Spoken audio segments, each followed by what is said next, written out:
তিলজলায় 7 বছরের শিশুকে যৌন নির্যাতন এবং খুনের মামলায় ফাঁসির সাজা ঘোষণা।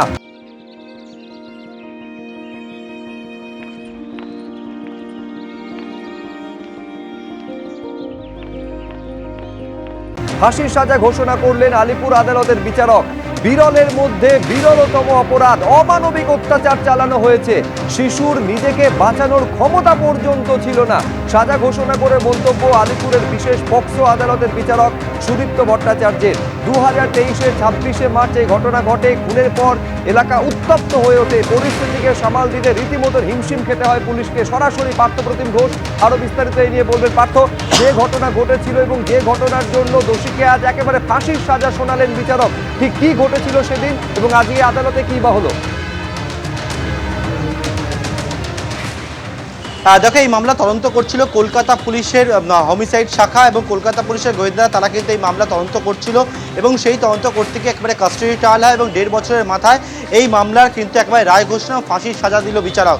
এবং বিচারক এক্ষেত্রে যে বিষয়টা বললেন, এটা শুধুমাত্র বিরল নয়, একেবারে বিরলতম ঘটনা, সাংঘাতিক নৃশংস ওই অপরাধ এবং সেই অপরাধের সাজা আকারে ফাঁসি, সেটা উল্লেখ করলেন।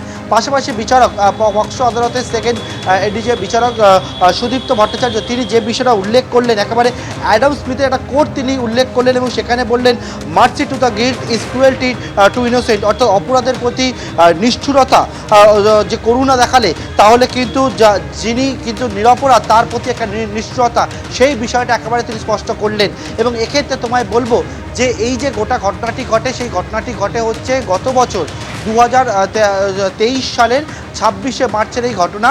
এবং সেক্ষেত্রে কিন্তু 7 বছরের এক বালিকাকে একেবারে তাকে প্রথমে অপহরণ এবং তারপরে ঘরের মধ্যে নিয়ে গিয়ে তার উপরে যৌন নির্যাতন চালান যিনি আসামি তিনি।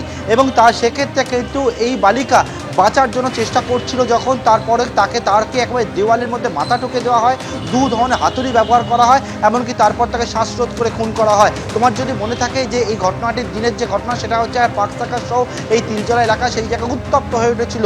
7 বছরের বালিকা, সকাল থেকে তাকে খুঁজে পাওয়া যাচ্ছে না এবং পরবর্তীকালে কিন্তু পুলিশ তারা তদন্তে নেবে একটি বাড়িতে তল্লাশি করে এবং সেই তল্লাশি করতে গিয়ে যেখানে গ্যাস সিলিন্ডার রাখার জায়গা, সেখানে বস্তার মধ্যে একেবারে দড়ি দিয়ে পেঁচানো অবস্থায় এই বালিকাকে উদ্ধার করা হয়। এবং তারপর জানা যায় যে বিষয়টা, সেটা হচ্ছে এই বালিকাকে, যিনি এই ঘটনাটি ঘটিয়েছেন, তিনি একজন গ্যাস সিলিন্ডার ডেলিভারি ম্যান এবং তিনি কিন্তু তাকে একেবারে এই বালিকাকে নৃশংস তার উপর অত্যাচার চালায়, তাকে যৌন নির্যাতন করে এবং তারপর আর বালিকার ওপরে একেবারে তাকে হাতুড়ি দিয়ে তাকে মারে। এবং এক্ষেত্রে কিন্তু বিচারক তিনি সুদীপ্ত ভট্টাচার্য, তিনি যেটা বললেন, যেটা বিরল নয়, বিরলতম অপরাধ। এবং পাশাপাশি তিনি এটাও উল্লেখ করলেন যে বিষয়টা, সেটা হচ্ছে এক্ষেত্রে যে ধারাগুলো ছিল সেই সব ধারাতেই সে অভিযুক্ত, এমনকি খুনের যে ধারা, সেই ধারা কিন্তু ক্যাপিটাল পানিশমেন্ট, অর্থাৎ ফাঁসির সাজা, একেবারে ফাঁসির সাজা শুনিয়েছে আদালত। ধন্যবাদ পার্থ।